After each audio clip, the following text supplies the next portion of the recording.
So welcome back to the second part. We were here. So next property है जी elasticity.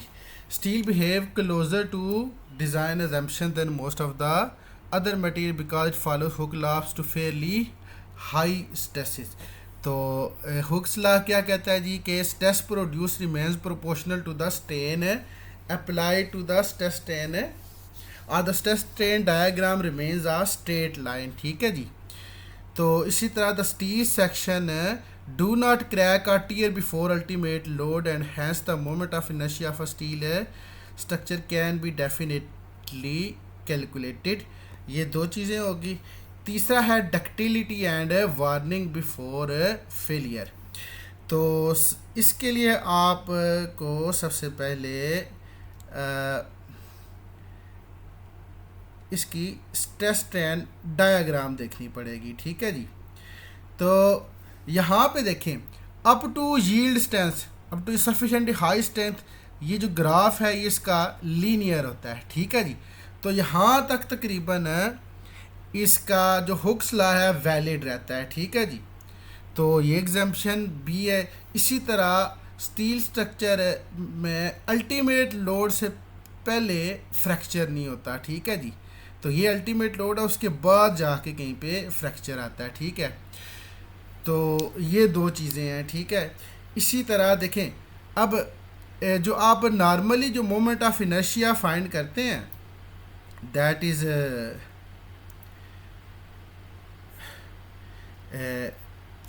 से आप rectangle का moment of inertia find करते हैं that is elastic moment of inertia. ठीक है। और जो कि बी एच क्यूब ओवर 12 होता है एक्स और आई वाई होता है एच बी क्यूब ओवर 12। ठीक है। इसी तरह बाकी जो मोमेंट ऑफ इनर्शिया आप जो नॉर्मली फाइंड करते हैं वो इलास्टिक मोमेंट ऑफ इनर्शिया होता है। ठीक है जी। लेकिन from yielding to ultimate stage देखे देर इज़ अ सफिशेंट, क्या होता है कि सेक्शन जो है वो इसका डिफॉर्म होता है। तो उस केस में भी आप क्या कर सकते हैं, इसका मोमेंट ऑफ इनर्शिया डिटरमिन कर सकते हैं और मोमेंट ऑफ इनर्शिया बढ़ जाता है स्टेन हार्डनिंग जोन में। जिस तरह स्टेन हार्डनिंग जोन में देखें यील्डिंग के बाद स्ट्रेस या जो स्ट्रेस है वो ज़्यादा होगी हुई है। ठीक है। यानी कि अल्टीमेट स्ट्रेंथ इसकी ज़्यादा होती है यील्डिंग के बाद। ठीक है। तो इस वजह से इसका जो प्लास्टिक मोमेंट ऑफ इनर्शिया है वो इलास्टिक मोमेंट ऑफ इनर्शिया से ज़्यादा होता है। ठीक है। तो आप उसको सफिशेंटली कैलकुलेट कर सकते हैं क्योंकि अल्टीमेट लोड से पहले ये फेल नहीं होता बल्कि अल्टीमेट लोड के बाद जाके ये फेल होता है। ठीक है। So second part is ductility.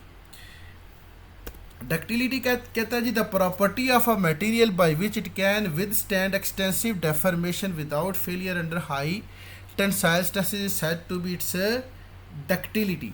यानी कि फ्रैक्चर होने से पहले ये सफिशेंटली क्या करता है, डिफॉर्म करता है।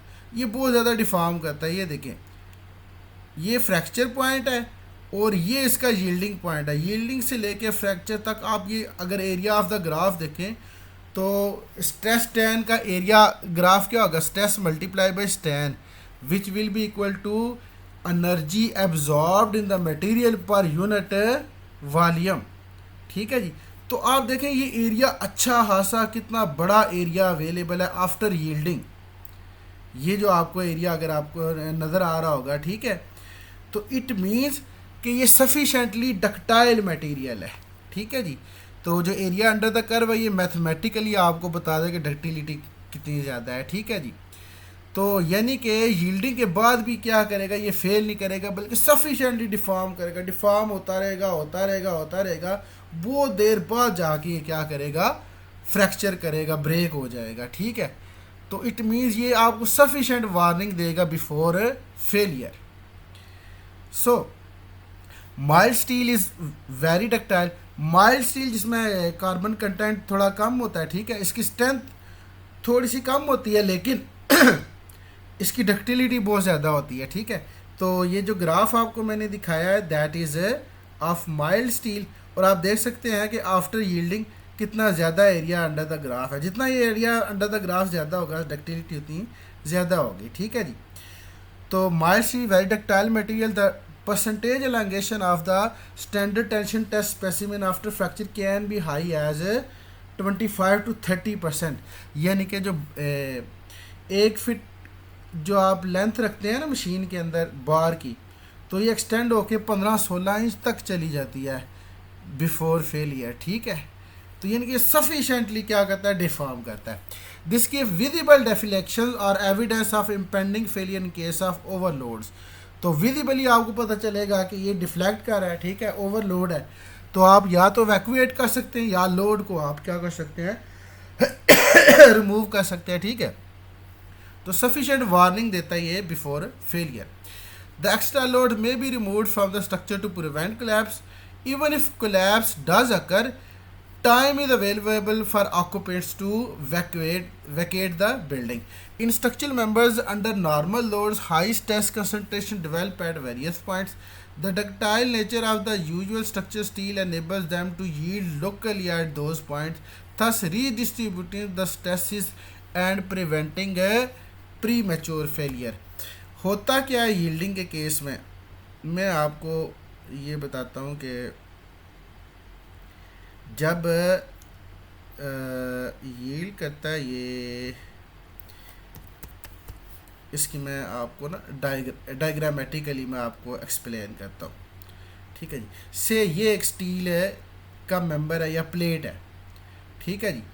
जिस टाइम ये किसी एक पॉइंट के ऊपर ये यील्ड करेगी तो क्या होगा, यहाँ पे हिंज, यहाँ पे डेफर्मेशन आना शुरू हो जाएगी इस पॉइंट के ऊपर। ये जो पॉइंट मैंने सर्कल से मार्क किया ना, तो जो स्ट्रेसेस हैं वो आपकी साइडवेज चली जाएंगी, स्ट्रेसेस दूसरे मटेरियल्स में चली जाएंगी। यहाँ पे ये एलांगेट होना शुरू हो जाएगा, स्ट्रेसेस दूसरा मटेरियल जो है वो उठाना शुरू करेगा। फिर वहाँ पे क्या है, यील्डिंग हिंजेस बनना शुरू हो जाएंगी, यील्डिंग होना शुरू हो जाएगी डिफरेंट पॉइंट्स के ऊपर, ठीक है जी। तो मल्टीपल पॉइंट्स के ऊपर क्या होता है, यील्डिंग होती है। उसके बाद जाके जो पॉइंट है आपका वो ब्रेक होगा, यानी कि ये टूटता नहीं है बल्कि क्या करता है, यील्ड करता है। हिंज बनने का मतलब ये है कि यहाँ पे डेफर्मेशन शुरू हो जाएगी, ठीक है जी। एक होता है मटेरियल, कॉन्टीन्यूस मटेरियल फिक्स होता है, जैसे ये जो रीजन है ना, यहाँ पे ये फिक्स है रीजन। जब ये यील्डिंग शुरू हो जाएगी तो वहाँ पे हिंज बन जाएगी। हिंज क्या है कि मोमेंट, आपको पता है हिंज पे मोमेंट नहीं होता, रोटेशन रेजिस्ट नहीं करती, तो क्या डिफ्लेक्शन होना शुरू हो जाएगी, ठीक है। लेकिन जो साथ वाला मटेरियल है वो लोड उठाना शुरू कर देगा, ठीक है। तो ये मतलब है इस सारी बात का, ठीक है जी। तो the ductile nature of the user stress enable to yield locally at those point, thus redistributing stress and preventing a premature failure. Premature failure नहीं होता कि एक ही जगह पे, जैसे कंक्रीट में होता है ना, एक ही जगह पे क्रैक आता है और साथ ही वो क्या करता है, धड़ाम से टूट जाता है। ऐसा स्टील के केस में नहीं होता। So addition to existing structure, कोई एग्जिस्टिंग स्ट्रक्चर उसमें एडिशन करना है तो आपके लिए वेरी इजी होता है। जब आपने क्या करना होता है, connection between new and existing structure can be employed very effectively. आसानी से आप कनेक्शन करके पुराने के साथ नया स्टील मेंबर जोड़ सकते हैं। New base or even entire new wings of building can be added to existing steel frame buildings and steel bridges may often be widened। तो ब्रिज भी आप चौड़े कर सकते हो, बिल्डिंग के भी आप क्या कर सकते हो, एक्सटेंशंस कर सकते हो, ठीक है, इजीली। फिर ये री यूज़ होता है, ठीक है। Steel section can be reuse after a structure is disassembled. Disassemble करके आप, मतलब फॉर एग्जांपल एक पोल है ना, आप किसी जगह से उखाड़ के दूसरी जगह लगा सकते हो, ठीक है। इसी तरह स्क्रैप वैल्यू है, ठीक है, रिसाइकल कर सकते हो। स्क्रैप वैल्यू है, आप जो आपका स्टील है उसको आप स्क्रैप में बेच सकते हैं, ठीक है जी। इसी तरह watertight and airtight construction, steel structure provide completely impervious construction structures like reservoirs, oil pipe, gas pipes, ठीक है जी, ETC are preferably made from structure steel. इसी तरह लॉन्ग स्पैन कंस्ट्रक्शन, ये हमने पहले भी बात की थी। High rise buildings, long span bridges and tall transmission towers are made up of structural steel, industrial building up to span of 90 metre, यानी कि 90 मीटर का स्पैन, यानी कि 200 तकरीबन आप कह लें जी कि 300 फीट चौड़ा, ठीक है। आमतौर पर कंक्रीट में हम 20 फुट या 30 फुट से ज़्यादा आप स्पैन नहीं देते, लेकिन यहाँ पे हम 300 फीट की बात कर रहे हैं, ठीक है जी। Can be design by plate girders और ट्रसेस। तो जिस तरह आपने स्ट्रक्चर सेक्शन पढ़ी है ना, इसी तरह वो होती है हार्ड रोड। अब ये प्लेट गर्डर्स और ट्रसेस जो है, ये आपको मैं नेक्स्ट बताऊंगा, ये होती हैं बिल्ट अप सेक्शंस, ये हम खुद बनाते हैं, ठीक है जी। डिफरेंट प्लेट्स को जोड़ के शेप्स बनाते हैं, ठीक है। इस तरह डिफरेंट मेंबर्स को ट्रायंगुलर अरेंजमेंट करके हम ट्रसेस बनाते हैं, ठीक है। ट्रसेस की कॉमन एग्जांपल स्पेस ट्रस, जो खंबे वगैरह होते हैं स्पेस ट्रस कहते हैं, ठीक है जी। इसी तरह रूफ ट्रसेस होती हैं, ये हम आगे डिस्कस करेंगे। Bridge spans up to 260 metre, यानी कि तकरीबन 800 फीट तक का स्पैन भी आप are made with plate girders, ठीक है जी।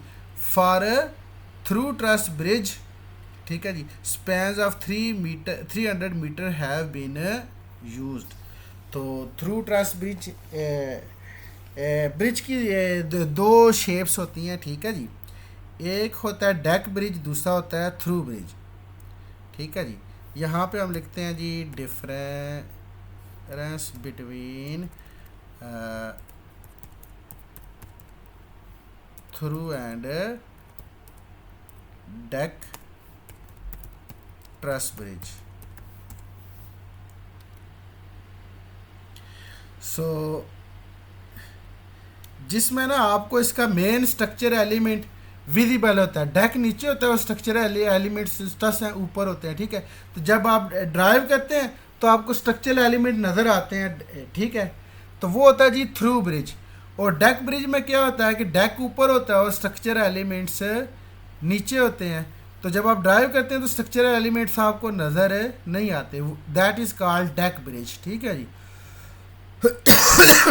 तो ट्रस थ्रू ब्रिज आप 300 मीटर, ऑलमोस्ट इनके 850 फीट स्पैन भी यूज़ किया गया हुआ है, ठीक है जी। इससे फिर बियॉन्ड स्पैन पे ऊपर आपको पता है फिर आप केबल वाले ब्रिज आप यूज़ करते हैं, ठीक है जी। देन है जी टेम्परेरी कंस्ट्रक्शन, और 300 मीटर यानी कि ऑलमोस्ट 850 फीट, वो तो अच्छा खासा बड़ा स्पैन होता है, ठीक है जी। सो इस तरह टेम्परेरी कंस्ट्रक्शन के लिए आप steel construction is always prefer, ठीक है जी। Army construction during war are mostly made out of steel construction. The structures may be disassembled by opening few bolts, bolt खोले, ठीक है जी, पार्ट्स उठा के एक जगह से दूसरी जगह ले गए, ठीक है। टेम्परेरी कंस्ट्रक्शन कहीं भी जगह पे करनी है। सो टेम्परेरी कंस्ट्रक्शन, जैसे आप टेम्परेरीली एक जगह पे क्रेन लगा देते हैं बिल्डिंग बनाने के लिए, ठीक है। बिल्डिंग बनाने के बाद आप क्या करते हैं, डिसअसेंबल करके क्रेन किसी दूसरी साइड पे ऊपर भेज देते हैं, ठीक है जी। ये इसकी कुछ कॉमन एग्जांपल्स हैं। अब आ जाते हैं डीमेरिट्स ऑफ स्टील कंस्ट्रक्शन। अब इसके ज़रा कुछ डीमेरिट भी हैं। इसकी मेंटेनेंस कॉस्ट बहुत ज़्यादा होती है और कोरोजन का प्रॉब्लम होता है, ठीक है जी, ये पहला। तो most steels are susceptible to corrosion when freely exposed to air and water and must therefore be periodically painted। तो हमें पेंट करना पड़ता है। This requires extra cost and special care। The use of weathering steel in suitable design application tend to eliminate this cost, ठीक है जी। तो weathering steels भी हम यूज़ करते हैं, ठीक है जी, यानी कि स्टील के ऊपर जिंक की कोटिंग कर देते हैं, ठीक है। या आप जो खंभों में आप देखते हैं ये जिंक कोटेड स्टील यूज़ होते हैं, ठीक है जी। या आप वो यूज़ करते हैं हाई कार्बन स्टील यूज़ करते हैं, ठीक है जी। If not properly maintained, steel member can lose 1 to 1.5 millimetre of their thickness each year. हर साल 1 या 1.5 मिलीमीटर थिकनेस इसकी कम होती है। Accordingly such construction can lose weight up to 35% during their specified life and can fail under the external load, ठीक है जी। अगर आप मेंटेनेंस नहीं करेंगे तो एक्सपेक्टेड लाइफ के बाद क्या हो सकता है कि जो एक्सटर्नल लोड हैं उनकी मौजूदगी में मेंबर फेल कर सकते हैं, ठीक है जी। High fire proofing cost, although steel members are incombustible, इनको डायरेक्टली आग नहीं लगा सकते, ठीक है जी, but their strength is tremendously reduce at temperature prevailing in fire, ठीक है। तो फायर होती है तो स्टील क्या हो जाता है, ठीक है, हीट अप होता है, हीट अप होता है तो अब स्टील में ना एक एनर्जी एब्जॉर्ब करने की कैपेसिटी है, जैसे मैंने आपको स्ट्रेंथ स्टील, अब अब ये एनर्जी अगर लोड की वजह से बर्दाश्त कर रहा है तो ठीक है, लेकिन हीट आ रही है तो ऑलरेडी वो क्या कर रहा है, एनर्जी एब्जॉर्ब कर चुका हुआ है, ठीक है, तो वो जल्दी फेल करेगा, ठीक है।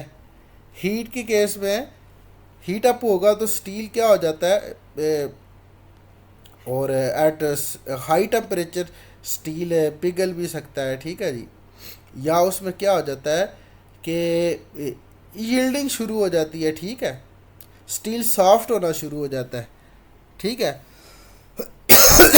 तो at about 400 degree Celsius creep becomes much more pronounced. Creep is defined as the plastic deformation under a constant load for a long period of time. This produces excessively large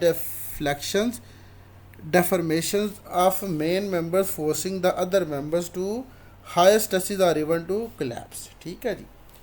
तो ज़ाहिर अगर किसी एक member के अंदर stress बहुत ज़्यादा बढ़ गया है, ठीक है, तो वो क्या करेगा, दूसरे मेंबर के ऊपर स्ट्रेस डिस्ट्रीब्यूट होती है, ठीक है, ये नेचर का फिनोमेना है। स्ट्रक्चर में भी ऐसे अगर बीम फेल हो रहा होगा तो वो सारा लोड फिर किसके ऊपर डालेगा, साथ वाले मेंबर्स पे डालेगा, ठीक है।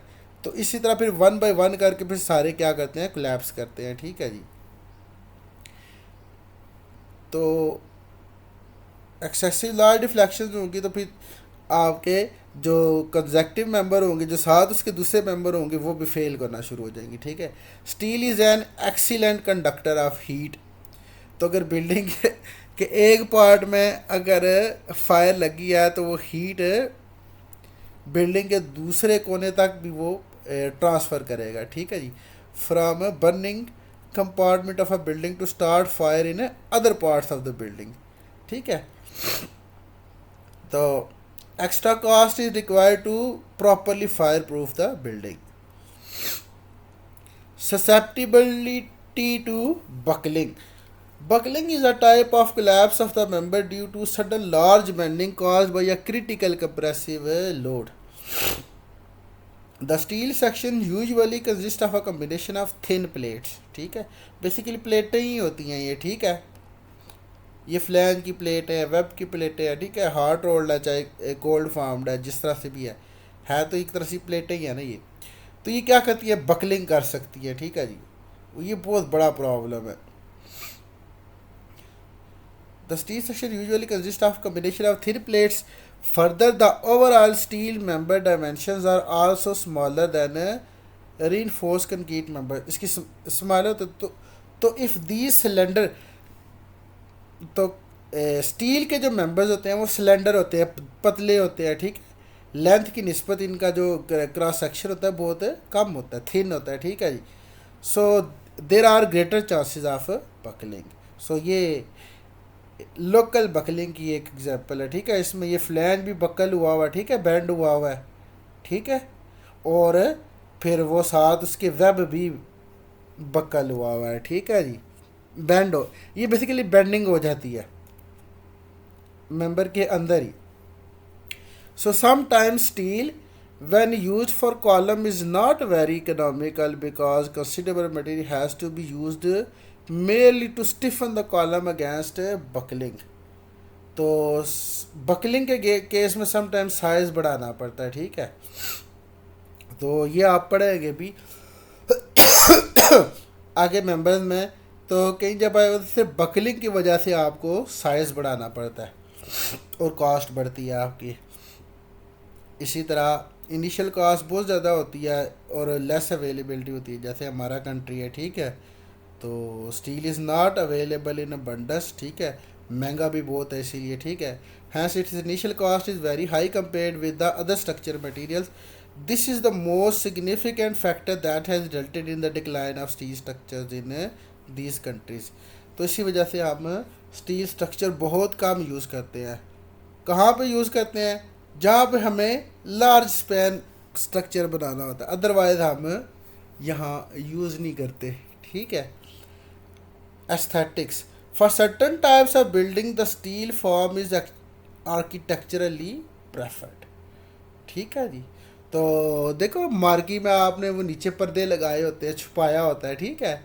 इसी तरह ऑफिस के लिए, रेजिडेंशियल बिल्डिंग्स के लिए स्टील के जॉइंट्स जो है वो बुरे लगते हैं। ठीक है।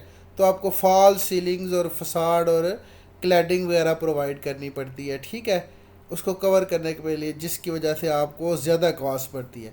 So cladding is the covering of metal, concrete, plastic or timber put on the surface of the structural member to completely encase it। एक तो उसको completely encase करना होता है, दूसरा क्या है, क्लैडिंग उसको प्रोटेक्ट भी करती है, also improves its appearance।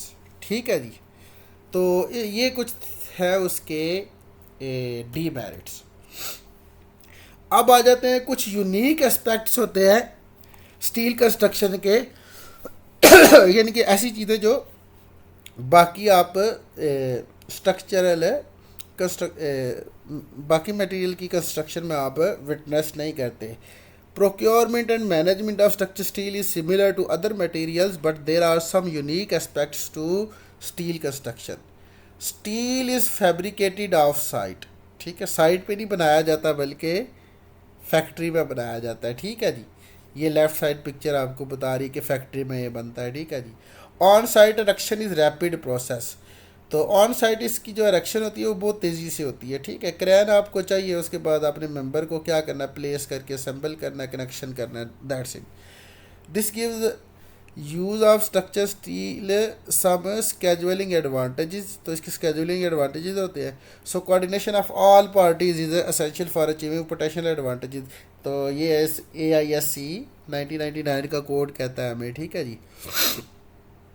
और ये जो क्लास है that is also in 2010 edition. ठीक है जी। इसी तरह जी braced frame and rigid frames. अब ये चीज़ें भी आपको सिर्फ स्टील में मिलती हैं। ये आपको जो डायगोनल मेंबर्स नज़र आ रहे हैं ये होती है, ये इन दीज आर कॉल्ड ब्रेसिंग्स। ठीक है जी। तो मेंबर्स क्या होते हैं, ब्रेस्ड होते हैं। ठीक है। इसी तरह आपको मैंने पहले भी एक कनेक्शन दिखाया था।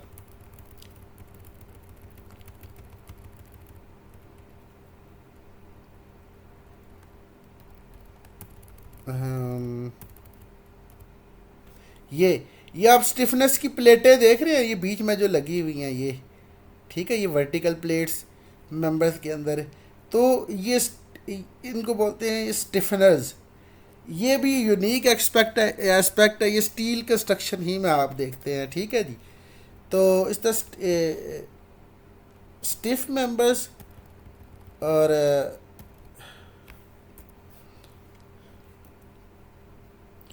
इसी तरह ये जो डायगोनल मेंबर्स हैं, ब्रेसेस हैं, ये भी आपको सिर्फ स्टील स्ट्रक्चर ही में देखने को मिलती हैं। ठीक है जी। तो अब स्टील फ्रेम कनेक्शन टाइप्स कुछ होते हैं सिंपल कनेक्शन। ठीक है जी। अब ये लेफ़्ट साइड पे आप देखें ना, एक ये छोटी सी एंगल लगी हुई है, बीम के साथ कनेक्ट है, वेल्ड हुई हुई है, और कॉलम के साथ 3 बोल्ट के साथ आपने जोड़ी हुई है, और जैसे आपने बीम को एक तरह से हैंग किया हुआ है, टंगा हुआ है यानी कि। ठीक है, this is called simple connection. ये सिर्फ पिन कनेक्शन कहलाता है। ठीक है। और ये सिर्फ फोर्स ट्रांसफ़र करता है, मोमेंट ट्रांसफ़र नहीं करेगा। ठीक है जी। जबकि आप राइट साइड पे देखें कि ये प्लेट जो है, एक ये प्लेट है कनेक्ट कर रही है बीम्स को, एक ऊपर प्लेट है, एक ये नीचे आपको प्लेट है, मल्टीपल प्लेट्स है जो कनेक्शन बना रही हैं। ठीक है। तो इससे क्या होता है, रेस्ट्रेनमेंट बढ़ जाती है। ठीक है। तो ये मोमेंट कनेक्शन, फिर ये मोमेंट भी ट्रांसफ़र हो सकता है। मोमेंट ट्रांसफ़र के लिए क्या कंडीशन है, देखो, या तो जॉइंट पे रोटेशन होगी या मोमेंट जाएगा। अब यहाँ पे देखो आपने रोटेशन स्लाइटली ये रोटेट कर सकता है, तो इसका मतलब क्या है कि अगर ये रोटेट करेगा तो मोमेंट ट्रांसफ़र नहीं करेगा। अगर आप इसकी रोटेशन ब्लॉक कर दोगे तो क्या करेगा, ये मोमेंट फिर ट्रांसफ़र करेगा। कंसेप्ट समझ में आया ना। मोमेंट्स की वजह से क्या होती है, रोटेशन होती है। अगर आप रोटेशन ब्लॉक कर देंगे तो मोमेंट ट्रांसफ़र होगा अगले मेंबर में। अगर आप रोटेशन अलाउड कर देंगे तो मोमेंट ट्रांसफ़र नहीं होगा मेंबर में। ठीक है, सिंपल ये कंसेप्ट है इसका कनेक्शन का। ठीक है जी। तो ये फुली रेस्टेंड भी हो सकता है, पार्शली रेस्टेंड भी हो सकता है। ये जो आपको नज़र आ रहा है ये पार्शली रेस्टेंड बोलते हैं इसको। ठीक है जी। तो जितना ज़्यादा आप रेस्टेंड करेंगे उतना ज़्यादा मोमेंट ट्रांसफ़र हो सकता है। ठीक है जी।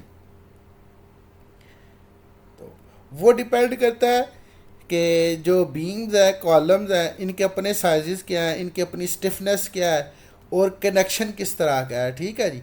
तो उस तरह से फिर फोर्सेस क्या होती हैं, डिस्ट्रीब्यूट होती हैं। अब ये रिजिड कनेक्शन है। ठीक है जी। तो moment connection designed as rigid connection which allow literal or no rotation. ठीक है जी। तो moment and vertical shear forces are transferred through the connection. Two types of moment connections are permitted, fully restrained and partially restrained. ठीक है जी। अब ये partially रेस्टेंड connection की example है। ठीक है जी। तो ये देखें, ये प्लेट बीम और कॉलम को कनेक्ट कर रही है और ये नीचे जो है रोटेशन को रेजिस्ट कर रही है, जो नीचे वाली जो प्लेट है। इसी तरह एक प्लेट ऊपर भी लगी होगी फ्लैंज के साथ। ठीक है जी। अगर आप फ्लैंज को भी साथ कनेक्ट कर देते हैं तो वो रेस्ट्रेंड हो जाता है। ठीक है जी। ये चीज़ आपने स्टडी कर लेनी है, इसके ऊपर वो लिखा हुआ सारी इसकी डिटेल। ठीक है जी। तो अ डबल एंगल सिंपल कनेक्शन। ठीक है जी। अब ये डबल एंगल, ये आपको एक एंगल नज़र आ रही होगी, इसी तरह एक एंगल इस वेब के दूसरी साइड पे भी होगी। ठीक है। तो that's why it's called double angle. तो दोनों एंगल के दरमियान आप ये बीम के वेब की प्लेट क्या करते हैं, जोड़ते हैं। ठीक है जी। तो इसकी मैं ना कोई 3D एनिमेशन कोई वीडियो मिली तो मैं आपको साथ शेयर कर दूंगा। ठीक है जी। तो दैट्स इट।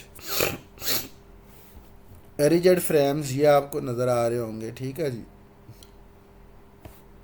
इसमें क्या है कि रिजिडिटी आप बढ़ा देते हैं, कुछ स्टिफनेस की प्लेटें आप इंट्रोड्यूस कराते हैं। ठीक है जी। ब्रेसेस भी आप इंट्रोड्यूस कराते हैं उसको। ठीक है जी।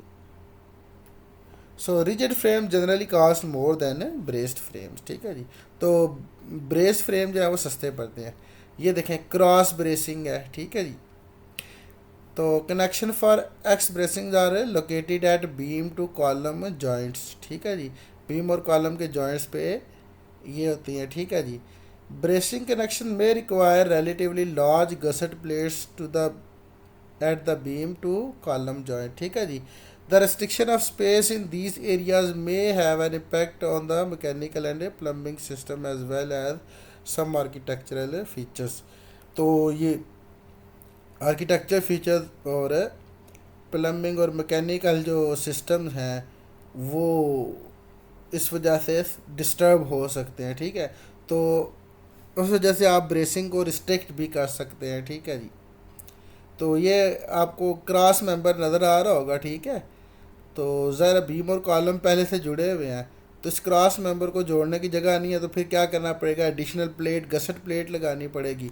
वो प्लेट पहले बीम और कॉलम के साथ जुड़ेगी और फिर इस प्लेट के साथ आप क्या करते हैं, मेंबर जोड़ते हैं। ठीक है जी। जहाँ पे अगर स्पेस अवेलेबल ना हो तो फिर आप एक्स्ट्रा प्लेटें ऐड करके मेंबर्स को जोड़ते हैं। ठीक है जी। नेक्स्ट आ जाता है स्पेसिफिकेशंस। स्पेसिफिकेशन कहते हैं जी कि रूल्स रेगुलेशन स्टैंडर्ड्स जो आप यूज़ करते हैं। ठीक है जी। डिज़ाइन के लिए। ठीक है जी। यानी कि जो डिज़ाइन रूल्स हैं। The adequacy of structural member is determined by a set of design rules called specifications. These include formulae that guide the designer in checking strength आपने चेक करनी है, स्टिफनेस चेक करनी है, प्रोपोर्शंस चेक करने and other criteria that may govern the acceptability of the members. ठीक है जी। Strength तो होगा उसकी लेट कैरिंग कैपेसिटी होगी, स्टिफनेस होगी कि डेफर्मेशन को रेजिस्ट करने की प्रॉपर्टी है, ठीक है जी। तो डेफर्मेशन भी सम टाइम आपको क्या करनी पड़ती है, एक मेंबर लोड तो उठा सकता है लेकिन उस लोड की वजह से डेफर्मेशन ज़्यादा आ गई हैं, तो अब उसको स्टिफनेस बढ़ानी पड़ेगी, ठीक है। ऑल तो वो लोड उठा सकता है लेकिन डेफर्मेशंस क्या करती हैं, फियर क्रिएट करती हैं, ठीक है। अगर बिल्डिंग में किसी बीम लटका हो, ठीक है, स्ट्रक्चरली सेफ हो, लेकिन कोई भी बंदा वहाँ बैठना या उसको यूज़ करना पसंद नहीं करेगा, ठीक है, तो फियर आ जाएगा, उसकी वजह से फिर उसकी सर्विसबिलिटी ख़त्म हो जाएगी। सो इस वजह से आपको स्टिफनेस भी देखनी पड़ती है कि डेफर्मेशन कम से कम हो, फिर प्रोपोर्शन है, साइज़ किस तरह से हैं, ठीक है, उसके और भी क्राइटेरियाज होते हैं। तो ये सारी स्पेसिफिकेशन और स्टैंडर्ड में गिवन होती हैं। So the one we will use is AISC 360, ठीक है जी, ये स्टैंडर्ड का नाम है। और 2010 का जो ये स्टैंडर्ड है, ये मैंने आपके साथ शेयर किया हुआ है ऑलरेडी, ठीक है। उसमें सारी गाइडलाइंस लिखी हुई हैं कि क्या क्या करना होता है हमने। There are a variety of specification that have been develop for both materials and structures, ठीक है। मटेरियल के लिए सम टाइम अलग होती हैं और स्ट्रक्चर के लिए अलग होती हैं, ठीक है जी। मटेरियल में सिर्फ मटेरियल ही के रिलेटेड यानी कि स्टील के रिलेटेड है, स्ट्रक्चर में शेप, उसकी ज्योमेट्री और सारी चीज़ें आ जाती हैं, ठीक है। So each is based on years of research and experience gain through actual structural usages. So ये है जी स्पेसिफिकेशन जो हम यूज़ करते हैं। Following specification will be used in this class quite often. AISC American Institute of steel Construction, ठीक है जी। AISI American Iron and Steel Institute, ठीक है। अब हम इतना नहीं यूज़ करते। AWS अमेरिकन वेल्डिंग सोसाइटी, बिल्कुल ये हम यूज़ करते हैं, ठीक है जी। आस्टो, ये हम ब्रिजेस के लिए आस्टो के हम स्टैंडर्ड यूज़ करते हैं, ठीक है। American Society of state highway and transportation official, तो स्टील के ब्रिजेस के केस में हम आस्टो यूज़ करते हैं। Area American railway engineering association, तो रेलवे लाइन्स या रेलवे ब्रिजेस के लिए, ठीक है, तो रेल की जो पटरी होती है और ब्रिजेस के लिए आप एरिया की स्पेसिफिकेशन यूज़ करते हैं। ASTM American society for testing and materials, ठीक है जी।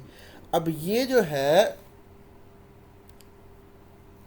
इसका जो हम गाइडलाइन यूज़ करते हैं मटेरियल को टेस्ट करने के लिए, ये सिर्फ मटेरियल के रिलेटेड है, ठीक है, डिज़ाइन के रिलेटेड नहीं है। तो इसी तरह ASCE ये बिल्डिंग्स के लोड्स के रिलेटेड है, ठीक है, ज़्यादा हम यूज़ करते हैं, ठीक है। बिल्डिंग के डिज़ाइन के उस एनालिसिस के एस्पेक्ट के रिलेटेड ASC के हम कोर्स यूज़ करते हैं, American Society of Civil Engineers, ठीक है जी। देन आ जाता है टाइप्स ऑफ लोड्स। सो भी तकरीबन आधे घंटे की रिकॉर्डिंग है, अब इसको कंटिन्यू करते हैं।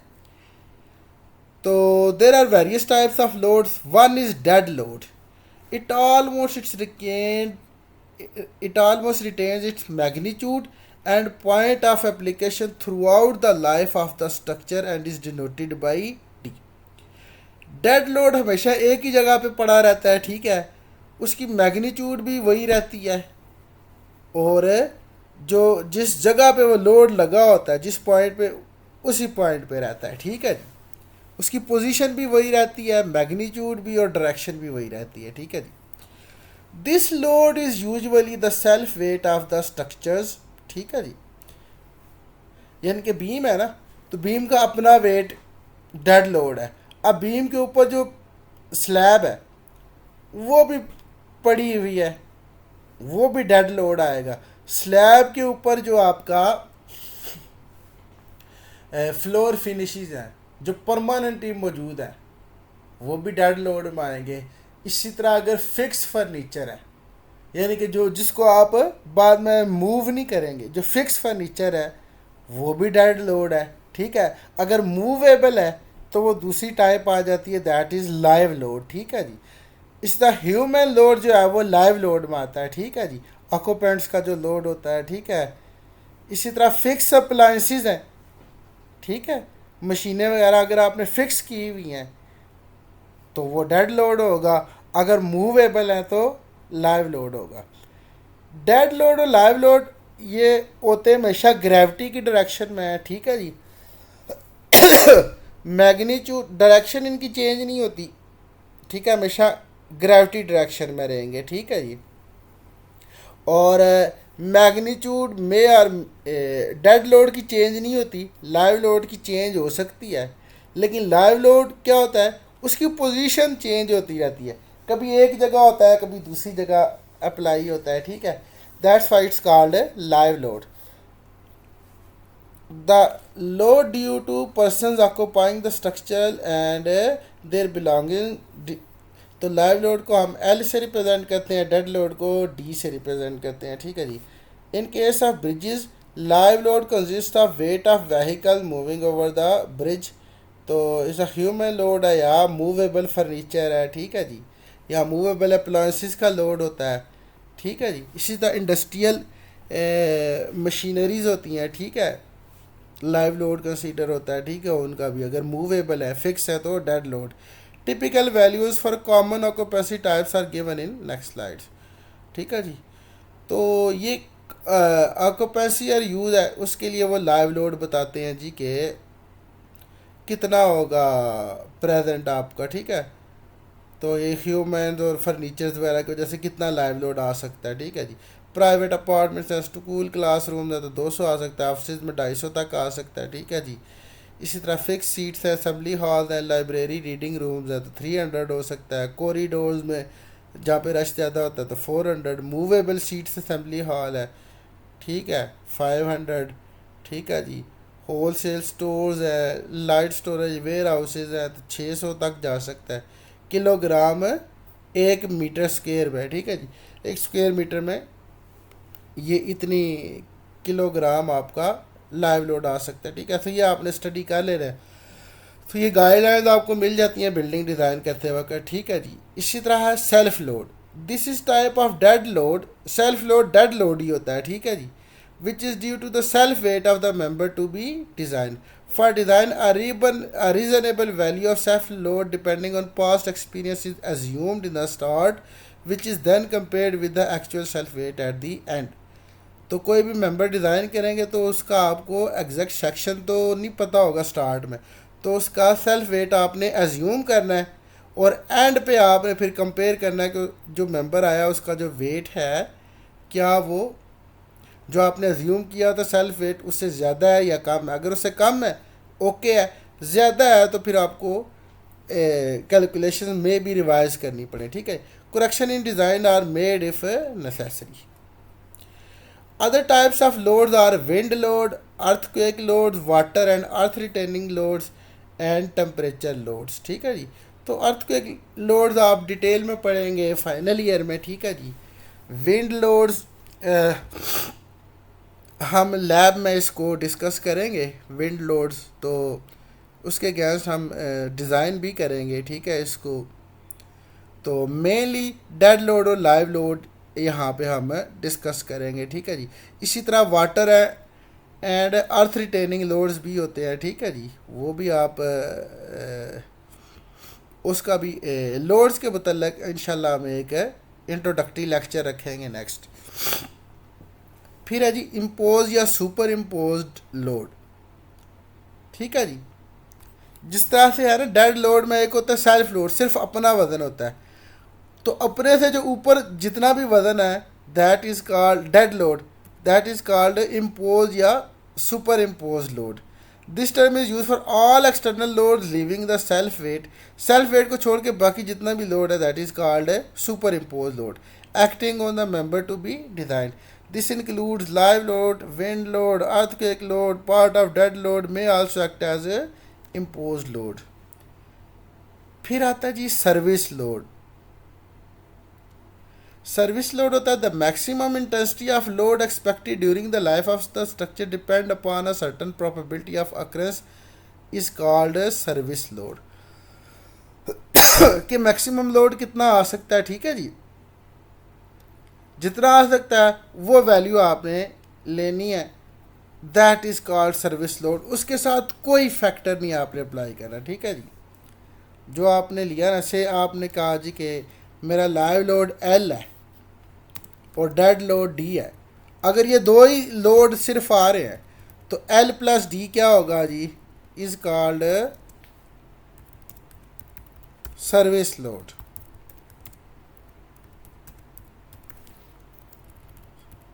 सो ये चीज़ आपने समझनी है, live load plus dead load is called service load, ठीक है जी। तो इसको कहते हैं सर्विस लोड।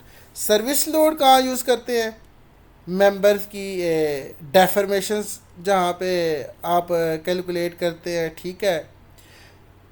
इसके अलावा जनरली डेफर्मेशन वगैरह के अगेंस्ट आप सर्विस लोड यूज़ करते हैं। Factor load, service loads are increase by some factors of safety और overload factor are called factored loads. अब जो आप डिफ्लेक्शन देखते हैं ना, या स्टिफनेस आप चेक करते हैं, स्टिफनेस या डिफ्लेक्शंस के केस में आप सर्विस लोड यूज़ करते हैं। लेकिन सम टाइम आप क्या करते हैं, डेड और लाइव लोड को इन्हेंस कर देते हैं। कॉमनली आप 1.2 फैक्ट 20% डेड लोड को बढ़ा देते हैं और 60% लाइव लोड को बढ़ा देते हैं। ये फैक्टर ऑफ सेफ्टी आप अप्लाई करते हैं। अब ये हो जाता है अल्टीमेट और फैक्टर्ड लोड। ये आप स्ट्रेस या स्ट्रेंथ या कैपेसिटी चेक करने के लिए आप क्या करते हैं, मेंबर की यूज़ करते हैं, ठीक है जी। तो यानी कि स्ट्रेंथ के अगेंस्ट आप अल्टीमेट यूज़ करते हैं और स्टिफनेस या डिफ्लेक्शन के लिए सिर्फ सर्विस लोड। क्योंकि अल्टीमेट जब लोड आता है ना, तब आपका वो डेफर्मेशंस वगैरह कंसर्न नहीं रहता, तब आपका सिर्फ सेफ्टी रहता है, ठीक है। तो डेफर्मेशन सर्विस यानी कि सर्विस में कॉमन यूज़ में डेफर्मेशन वगैरह ना आए, ठीक है। तो इसके लिए आप सिर्फ सर्विस लोड ही यूज़ करते हैं, ठीक है जी। और इसको फैक्टर्ड और अल्टीमेट और ये फैक्टर ऑफ सेफ्टी जो आप अप्लाई किए होते हैं, ठीक है जी, दैट इज़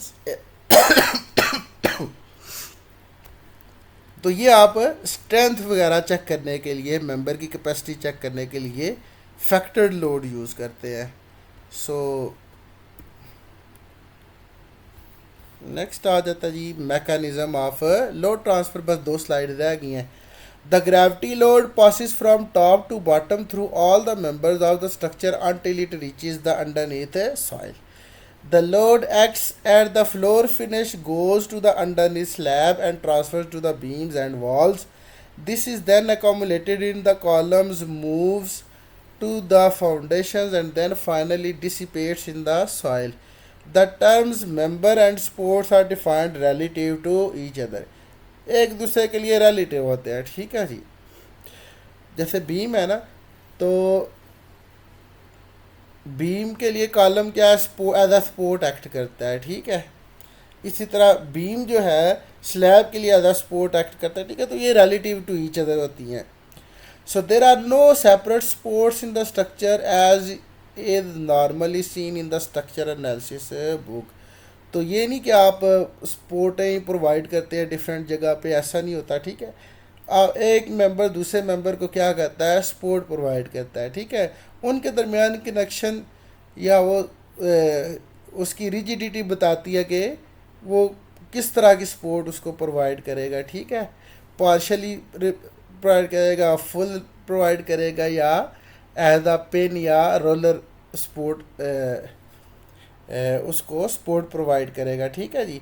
तो डिपेंड करता है कि दोनों के दरमियान किस तरह का मैकेनिज्म आपने बनाया हुआ है। For the roof slab beams and walls are supports, for the beams columns are acting like supports and for column foundations are acting as supports. Similarly the underneath soil acts as support for the foundations. This load path is only in one direction. The load of roof slab may act on the beams, columns and foundations, but the load of columns is not acting on the beams.